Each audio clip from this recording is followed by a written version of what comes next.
Good afternoon, everyone. A short while ago, the NATO foreign ministers finished our final session. And I want to start by thanking our Latvian hosts for doing a wonderful job in bringing us all together and hosting the alliance for 2 very productive days.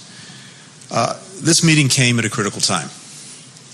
In recent weeks, Russia has stepped up planning for potential military action in Ukraine, including positioning tens of thousands of additional combat forces near the Ukrainian border.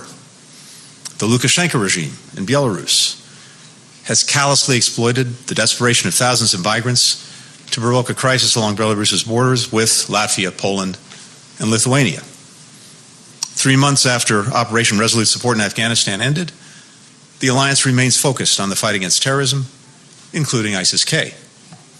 And we're pressing ahead in writing a new strategic concept for NATO to make sure the alliance is prepared for emerging threats in a changing world. So here in Riga, we discussed these topics and more. Secretary General Stoltenberg did a remarkable job leading our discussions, as he has done leading the alliance these past years. And he just covered a lot of ground in his own press conference. So let me just speak briefly to 4 key issues before taking questions. First, on Russia and Ukraine. We're deeply concerned by evidence that Russia has made plans for significant aggressive moves against Ukraine. The plans include efforts to destabilize Ukraine from within, as well as large-scale military operations. Now, we've seen this playbook before, in 2014, when Russia last invaded Ukraine. Then, as now, they significantly increased combat forces near the border. Then, as now, they intensified disinformation to paint Ukraine as the aggressor to justify pre-planned military action.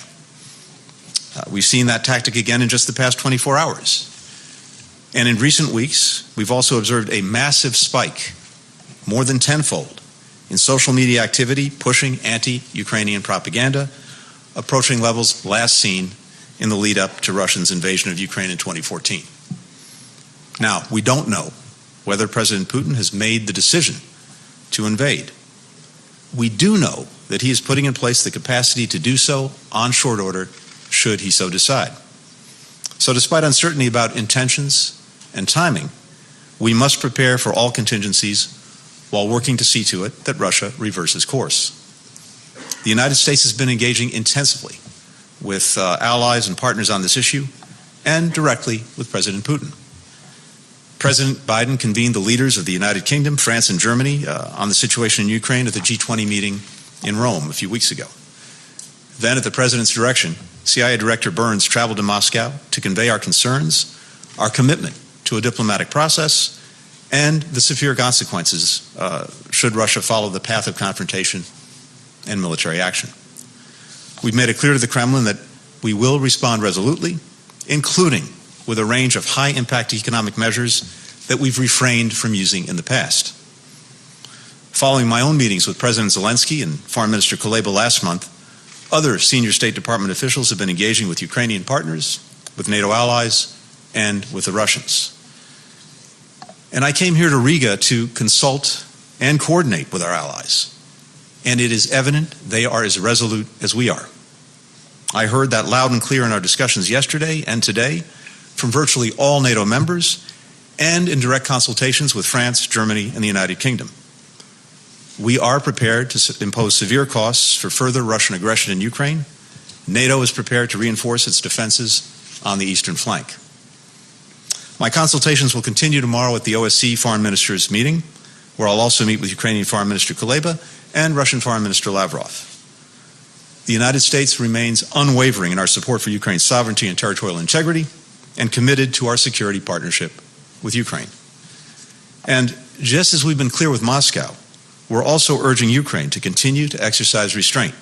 Because again, the Russian playbook is to claim provocation for something that they were planning to do all along. Diplomacy is the only responsible way to resolve this potential crisis. The most promising avenue for diplomacy is for Russia and Ukraine to return to dialogue in the context of the Minsk agreements, which aims to end the armed conflict in eastern Ukraine. President Putin said recently, and I quote, there is no alternative to the full implementation of the Minsk agreements. President Zelensky has also reiterated Ukraine's continued commitment to Minsk. The United States reaffirms our support for diplomacy and for implementing the Minsk agreements. We call on all sides to restore the ceasefire to July 2020 levels.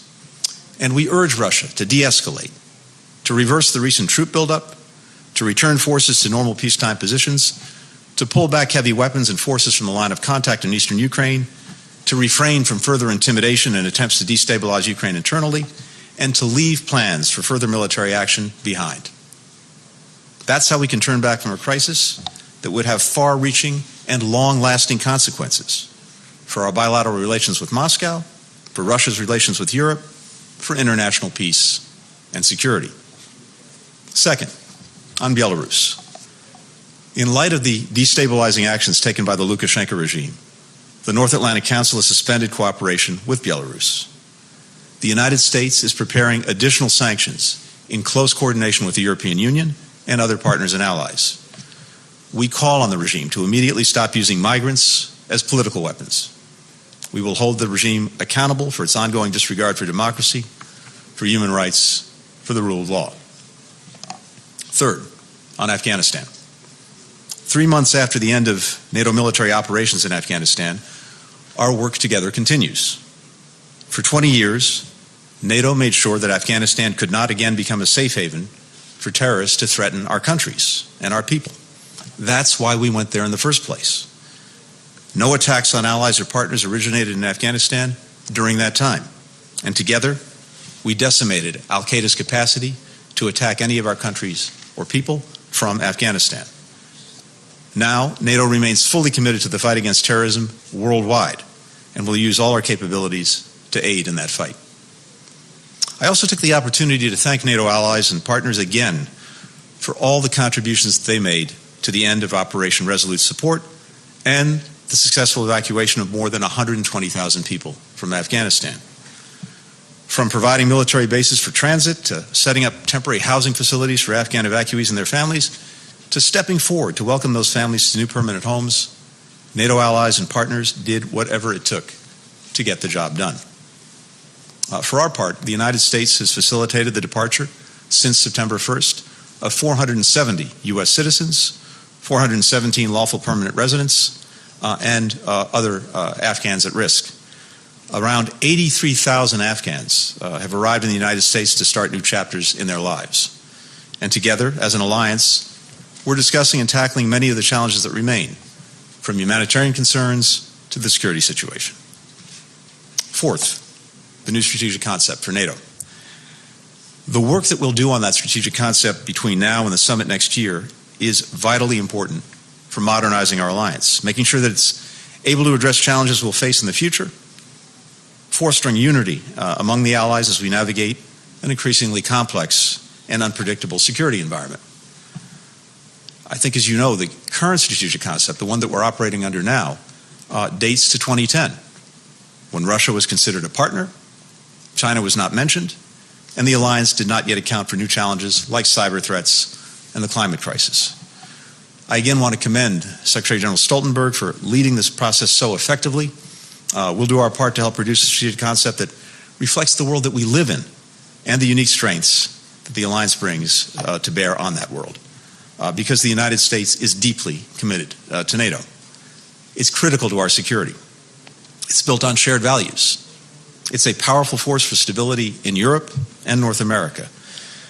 And at a moment when many democracies are facing serious challenges and the international rules-based order is increasingly under threat, NATO must remain strong. It must remain united.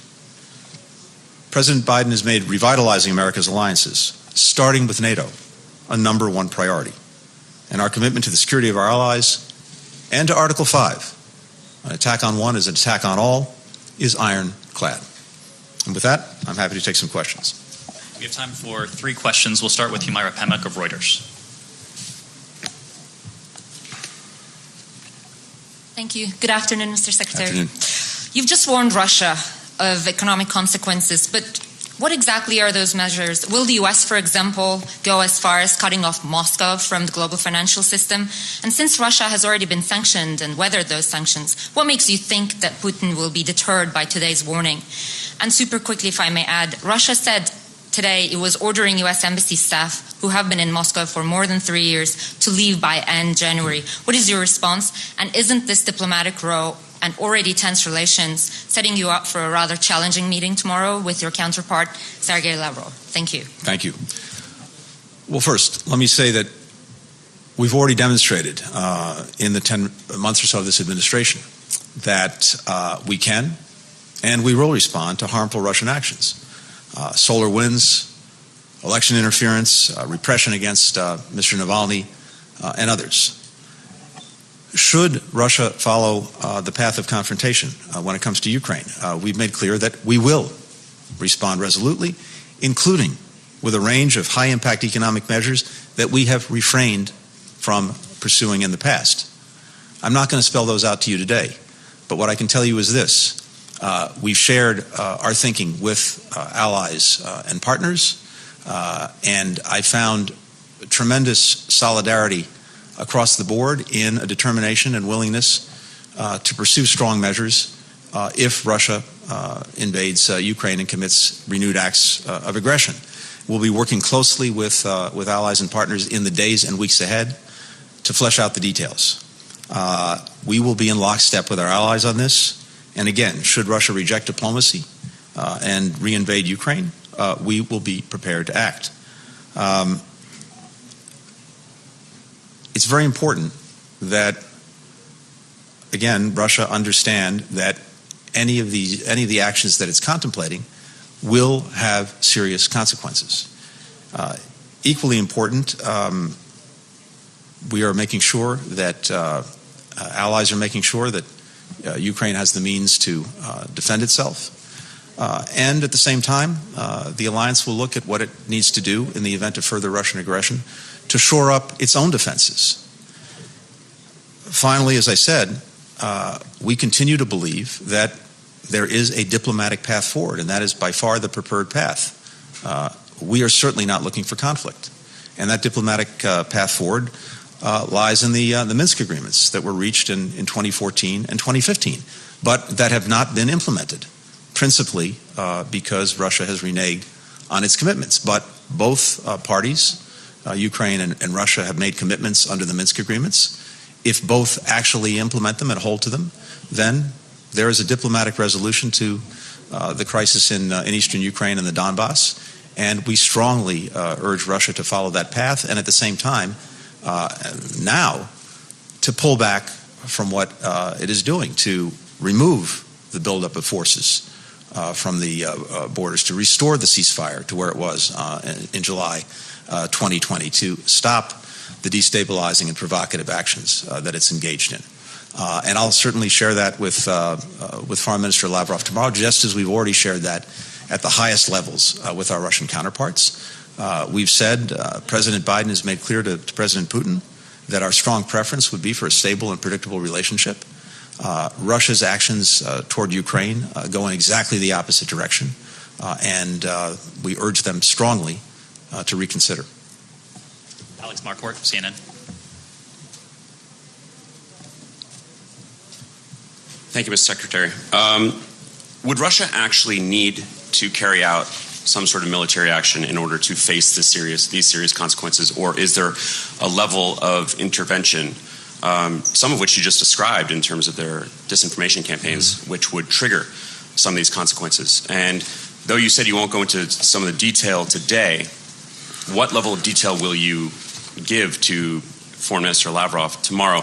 And if I may just ask you to respond to some comments that President Putin made today. He said that he will insist on an elaboration from the U.S. and allies of an exclusion of further NATO advancement in the East and deployment of weapons systems in the immediate vicinity of Russia. If you could respond to that. Sure. Thanks, Alex. Again, I'm not going to spell out today the specifics. We will, at the appropriate time, share that with Moscow so that they, again, understand fully what's at risk, what the consequences would be if they commit further aggression against Ukraine, and at the same time, we will work through all of the details with our partners and allies, again, who have a shared conviction that the Russian must not engage in these actions, as well as a clear shared commitment, certainly one I heard directly from France, from Germany, and the United Kingdom, to make sure that there is a price to be paid and real consequences for any actions that Russia might take. And again, the purpose of this is to dissuade Mr. Putin from making the wrong decision when it comes to aggression on Ukraine. I saw the statement that you referred to, and quite frankly, it's perplexing, because the idea that Ukraine represents a threat to Russia would be a bad joke if things weren't so serious. NATO itself is a defensive alliance. We're not a threat to Russia. We don't have aggressive intent toward Russia. Every step that we take is designed to make sure that we have in place effective defensive measures to protect the members of the alliance, as well as to help our partners have in place the defensive needs so that they can properly defend themselves against aggression. That is the purpose of the alliance, and the idea that Ukraine represents a threat to Russia, or for that matter that NATO represents a threat to Russia, is profoundly wrong and misguided. Our final question will go to Thomas Gutschker from Frankfurter Allgemeine Zeitung.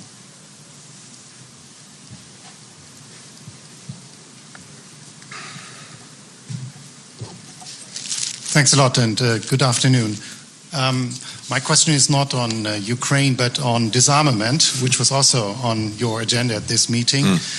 The incoming German government intends to join the Conference of Parties for the Treaty of the Prohibition of Nuclear Weapons, much as the government, or much like the government in Norway, which has taken a similar decision. So my question to you is, how do you assess that in view of an alliance that continues to rely on nuclear deterrence? Thank you. Thank you. Let me say a few things on that. First, and most important, we, the United States, are committed to our obligations under the Nuclear Non-Proliferation Treaty. That's what's been at the heart of the global non-proliferation and disarmament effort for now more than 50 years. We also very much understand and share the desire to advance nuclear disarmament goals. We are committed to those goals, and we've demonstrated that by actions that we've taken over many years, including in the efforts to pursue disarmament with Russia, most recently, again, with the extension of the New START agreement. But we do not support the Treaty on the Prohibition of Nuclear Weapons because, simply put, it will do nothing to help us achieve those goals. To put a finer point on it, seeking to ban nuclear weapons through a treaty that does not include any of the countries that actually possess nuclear weapons is not likely to produce any results. Our position on this issue has spanned administrations. It's shared by all the other nuclear weapon states and our NATO allies, as the alliance reiterated during our summit in June, and other allies covered by our nuclear umbrella.